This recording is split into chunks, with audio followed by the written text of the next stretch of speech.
Hi, welcome to the next dive in About 5. This one is over reading and writing decimals for 5th grade. I'm Marie Ruck. And I'm Brittany Woods. Let's get started. For this dive into 5, we're going to start with solving a task. You can solve this task with a partner or with your team. But as you are considering working through this task, remember to reflect upon why it is important for students to be able to think flexibly about decimal numbers. Pause the video. We'll see you soon. Welcome back. I hope that you have had a moment to look at this 5th grade task for renaming decimal numbers.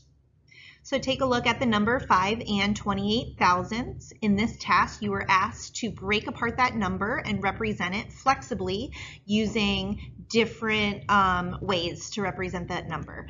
Notice that it's important for students to be flexible with their relationships between powers of 10 in order to rename numbers. I know if you were uncomfortable with this task, it may have been important to represent that number in different ways so that we can group them by more tenths and more hundredths if needed. Let's take a look at the progression of these best benchmarks. Starting in 3rd grade, students do compose and decompose 4-digit numbers in multiple ways. In 4th grade, they're extending their thinking all the way up to 1 million and are even introduced to decimals up to the hundredths place. And then the reading and writing decimal numbers, students need that foundation in order for them to be able to compose and decompose multi-digit numbers with decimals up to the thousandths place in multiple ways. They will demonstrate using objects, drawings, and expressions and equations. When reading and writing decimals, it's really important to use concrete models. I'm thinking back to that first task. I wish I would have had some concrete models so that I can represent those numbers flexibly. Students may need to use base 10 models to see the comparison of successive place values. Using those concrete models are super valuable for showing students the place value digits and how their relationship is with the powers of 10. You can help teach students to see numbers as components of each digit rather than single digits or ones. I like using those base 10 models because the cube can be represented by one whole, and we can represent that flexibly using 10 tenths. 1 tenth can equal 10 hundredths, or 1 hundredths can equal 10 thousandths cubes. Again, so using those concrete models can be very helpful with students to be able to see those powers of 10. So just like you said, Brittany, students using concrete models like base 10 blocks, they can also draw representation of those base 10 blocks. Those are pre-made base 10 blocks created for one whole through the thousandths place, as you see in the picture below. The concrete models will also support that place value language, as well as being able to tie that back to the expanded form and the powers of 10. Students can draw those base 10 blocks and also assign the value to those blocks. Like you said, the cube, they can put a W to represent that cube represents one whole. Not only can we use just place value blocks, but we can also use the place value discs. This will allow your students to be able to model a little bit greater numbers than with the place value blocks. As you can see in the picture below, each color of the place value discs represents a different value. These concrete models, again, also support place value language as well as the expanded form.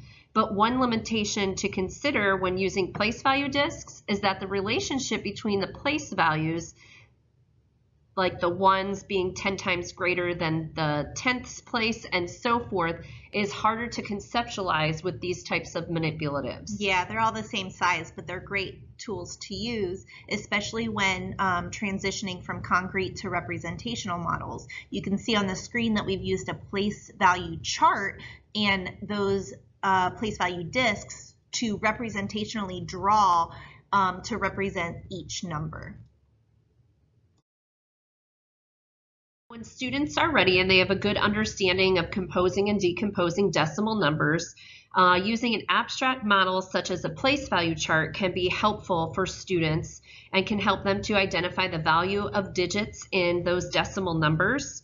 They can also identify the value of a digit in each number, and those values can be looked at and decomposed or composed. Place value charts can also help students to look for patterns in composing and decomposing numbers and help them to develop their own shortcuts or rules for composing and decomposing decimal numbers. We're definitely starting to connect those quick picks to numbers so that they can see the relationship between them. Right, because with this benchmark, they will see it as that composing and decomposing with expressions or equations. So let's start to talk about a misconception that might happen during this scope. A misconception that students might have is when they're interpreting 0 in a digit. So students do not understand the placement of 0 in a decimal number. So for example, they may think that 2 and 4/100ths is the same as 2 and 4/10ths because of that 0. Some students think that 0 is nothing, so there's no difference between any of those numbers. If you see this in your classroom, I would ask students to, 1, state what the number is, and then model both of those numbers to see if those amounts are the same. Then ask students to record that in a numeral form on that place value mat so that they can represent those numbers in a model and in numbers. Another misconception that you might see are students not reading and writing decimals correctly.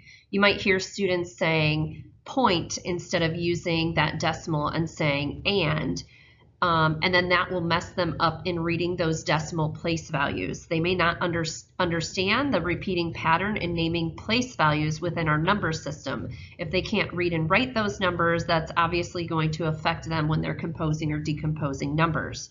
So if you see this, it's imperative to go back and make sure that students read and they hear modeled decimal numbers correctly to reinforce the meaning of the decimal and all of the place values. Help students to read numbers correctly by covering numbers, including whole numbers, and only the digits in a period at one time. So for example, 56 and 789 thousandths, you might focus on just the 56 ones, and then to the 789 thousandths.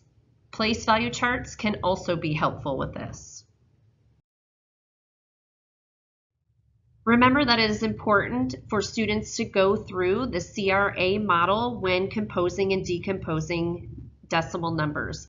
Of course, starting with the concrete, students will use those base 10 blocks and place value discs that we have talked about earlier, but we want to make sure that we are bridging that concrete phase to the representational by having students draw what place value blocks or place value discs that they are using, to obviously at the last stage having students think about it abstractly, where they might just be writing equations or expressions to show those different ways to compose and decompose decimal numbers. We definitely need to meet the students where they're at, and that may be going back and forth between all of those different islands. So you may not have all students on the same island, so to speak, during composing and decomposing decimal numbers. Joining us for the math dive in about 5 for reading and writing decimals. See you next time.